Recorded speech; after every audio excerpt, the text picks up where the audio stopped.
Ces chiffres sont quand même assez impressionnants. Ils donnent le tournis. Tous les ans, plus de 50 000 personnes sont victimes d'un arrêt cardiaque, dont plus de 80% ont lieu à domicile. Ce qu'il y a de dingue, c'est que les chances de survie sont seulement de 5% du fait de la nécessité d'intervenir dans les 4 premières minutes. Et oui, on a un arrêt cardiaque. Il faut relancer la machine très vite. Et l'idéal, bien sûr, est de trouver à proximité un défibrillateur, ou alors avoir évidemment un urgentiste. Il y existe aujourd'hui une alternative, en fait, une espèce de défibrillateur connecté qui peut arriver dans la maison, chez les particuliers.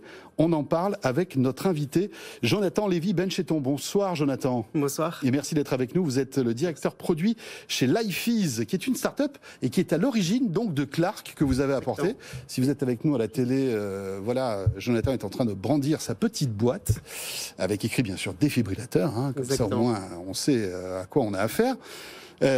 Expliquez-nous, en fait, au-delà des chiffres que j'ai donnés qui sont dingues quand même. Ouais. En plus, je veux dire, c'est une course contre la montre qu'on peut peut-être combattre finalement avec ce type d'appareil. Parce qu'un arrêt cardiaque, si on arrive au bon moment et très vite, et si le cœur repart, on peut sauver des vies. On est d'accord ? Exactement, c'est exactement ça. En fait, vous l'avez très bien dit, aujourd'hui, l'arrêt cardiaque, c'est la plus importante cause de mortalité évitable. Donc c'est pas du tout une fatalité, on peut y faire quelque chose, et c'est justement ce qu'on fait en déployant des défibrillateurs.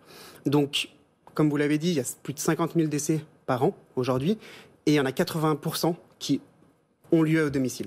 Donc évidemment, c'est très très bien d'équiper tous les lieux publics, c'est très bien d'équiper les entreprises, on le fait aussi chez Lifease, mais c'est aussi très important, et c'est ça la révolution qu'on prône, d'équiper les foyers. Et donc c'est pour ça qu'on a créé donc Clark, en effet, qui est le premier défibrillateur qui est vraiment pensé et conçu pour les particuliers. La particularité justement de cette offre de défibrillateur qui est faite pour le domicile, c'est 3 aspects clés. Le premier, c'est un défibrillateur qui est ultra simple à utiliser, qui est déployable absolument partout. Le deuxième, c'est le fait qu'il y a tout le suivi et la maintenance complète grâce justement à l'aspect connecté. On va en parler. Donc ça, on pourra en discuter, qui fait que concrètement, dans tous les cas, on est sûr à 100% qu'il est opérationnel.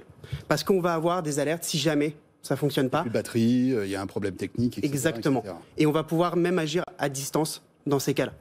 Et le troisième aspect qui est clé, c'est toute la partie sensibilisation pour que les gens justement connaissent les gestes de base à adopter dans ces cas-là et osent justement le faire en cas d'urgence.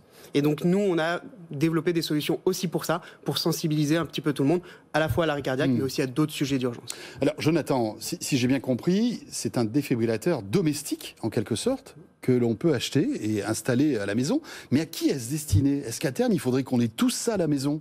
Alors, c'est évidemment l'enjeu. C'est-à-dire que si on en avait tous un à domicile, au lieu d'avoir 5% de taux de survie, comme vous l'évoquiez au début, on pourrait faire grimper ce taux massivement, on pourrait le multiplier par 10.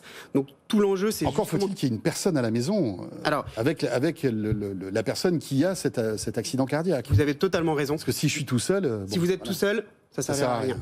Si vous êtes deux, qui est un proche, un ami, n'importe qui, la personne pourra l'utiliser et pourra vous sauver la vie, ou vous pourrez sauver la vie de cette personne. Que ce soit, encore une fois, un proche, un ami, un voisin, dans tous les cas. Ce qui serait intéressant dans vos statistiques, c'est de savoir combien de personnes ont un accident cardiaque et s'ils sont seuls ou pas, en fait. Ça serait intéressant. Aujourd'hui, dans 70% des cas, il y a justement quelqu'un qui est présent. Ah oui, donc on peut agir. Et pour le coup, un défibrillateur, c'est extrêmement simple à utiliser. Un enfant de 10 ans peut l'utiliser. Si vous voulez, je peux vous faire une rapide démonstration. Alors allez-y. Mais donc, un enfant de 10 ans peut utiliser un défibrillateur, notamment Clark. C'est hyper simple. Il suffit en fait de l'ouvrir. Ensuite, vous appuyez sur le bouton. Je ne vais pas le faire parce que sinon, il va se mettre à discuter. Vous appuyez sur le bouton et là, en fait, Clark, il vous guide étape par étape, pas à pas. Il va vous expliquer tout ce qu'il faut faire. Donc c'est un peu un tuto, quoi, en quelque sorte. Complètement. Voilà, un mode même d'emploi sans savoir vocal. Comment faire, D'accord. Vous pourrez y arriver. Il va vous expliquer qu'il faut placer les électrodes sur la victime. D'accord. Il y a les schémas. Alors, à des endroits précis du torse. Exactement. D'accord. Il y a des schémas sur le défibrillateur. Il y a des schémas sur les électrodes elles-mêmes. Il y a un mode enfant, si jamais la victime est un enfant. D'accord. Et ensuite, en fait, c'est Clark qui va faire quasiment tout le travail. C'est-à-dire que je pose simplement les électrodes et je ne fais plus rien. Exactement. Et à partir de là, l'appareil va détecter que les électrodes sont placées et va mettre en route son cycle. C'est ça. Ce qu'il va faire, en fait, c'est qu'il va analyser le rythme cardiaque de la victime et il va vérifier s'il y a besoin ou non d'un choc. Ça veut dire que si vous vous êtes trompé, que ce n'était pas un arrêt cardiaque, qu'il n'y a pas besoin d'un choc, Clark va jamais délivrer le choc. Oui, parce que si, justement, il y a ce choc, ça peut être dangereux si la personne n'en a pas besoin. C'est pour ça qu'il n'y aura jamais de choc si la personne n'en a pas besoin. Donc il n'y a aucun risque là-dessus. Et là, c'est des algos qui en fait détectent si effectivement il y a besoin ou pas de choc. Exactement, c'est un algorithme qui analyse ce rythme cardiaque et qui décide si oui ou non il y en a besoin. Et s'il y a besoin d'un choc, ce qu'il va faire, c'est qu'il va vous prévenir, il va vous dire de vous reculer, il va compter 3, 2, 1 et il va choquer la victime. D'accord. Et ensuite, à nouveau, il va vous guider, cette fois-ci pour faire un massage cardiaque avec un bip qui va vous donner justement le rythme du massage cardiaque à faire. Et ça, il continue de vous guider en fait jusqu'à l'arrivée des secours. Parce que ce qui est très important, et Clark le rappelle en tout premier, c'est que la première chose à faire dans le cas d'un arrêt cardiaque, c'est d'appeler les secours. D'accord. Donc avant de mettre en route en fait le système, il faut appeler les secours si on a le moindre doute sur un malaise cardiaque pour la personne qui est à côté de nous.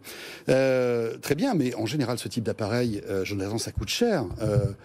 Investir, je ne sais pas combien vous allez nous le dire, c'est quand même une sacrée somme pour quand même une statistique qui est relativement faible. Je veux dire, est-ce que, autant peut-être pour les personnes âgées ou des personnes qui ont des insuffisances cardiaques ou des pathologies cardiaques, ça a du sens. Ouais. Mais pour tout le monde, ça paraît compliqué, non ? Alors, combien ça coûte ? Ce qu'il faut déjà savoir, c'est qu'aujourd'hui, les arrêts cardiaques, ça touche des personnes qui ont 60 ans en moyenne, voire 40 ans chez les sportifs amateurs. Donc, de près ou de loin, ça nous concerne vraiment absolument tous. Aujourd'hui, si vous voulez vous procurer Clark, on peut se le procurer sur notre site, qui est www.home.lifeis.co. Et ensuite, vous avez deux options, soit à l'achat, et dans ce cas-là, il coûte 990 €, soit à la location, et dans ce cas-là, il coûte 29,90 € par mois, et c'est sans engagement. Grosso modo, c'est à peu près le prix d'un smartphone aujourd'hui ou d'un forfait téléphonique. D'accord, mais vous parliez tout à l'heure d'une maintenance. Est-ce que la maintenance est comprise dans ce prix ? Exactement. Parce que si j'achète un appareil comme ça, 1 000 € et qu'au bout de 3 mois, il ne marche plus... Complètement d'accord. C'est critique qu'il soit toujours en état de fonctionner. C'est pour ça que, par exemple, si vous prenez la location à 29,90 €, toute la maintenance est comprise aussi. Et donc, on le renouvelle s'il y a le moindre souci. De toute façon, on peut agir à distance. Et dans le cas extrême, on peut justement vous le changer. Très bien. Et aujourd'hui, on peut acheter ce type d'appareil. C'est disponible dans le commerce ? Alors, aujourd'hui, c'est surtout disponible en ligne, donc sur le site de Lifeis. Et évidemment, le but, c'est qu'il soit disponible le plus largement possible, y compris dans le commerce. Le but étant aussi de le rendre le plus accessible possible. Maintenant, c'est quand même un appareil qui est fabriqué en France, complètement. C'est-à-dire que d'ailleurs, sur le site, vous pourrez le voir, on a des vidéos de l'usine qui est en Normandie. Et donc, très bien. On joue vraiment sur de la qualité. Voilà, Lifeis, si vous voulez en savoir plus, ça s'écrit L-I-F-E-A-Z. Exactement. Merci, Jonathan. Merci à vous de m'avoir reçu. Et voilà, j'espère ne pas avoir à côtoyer Clark avant quelques années. J'espère. Merci beaucoup.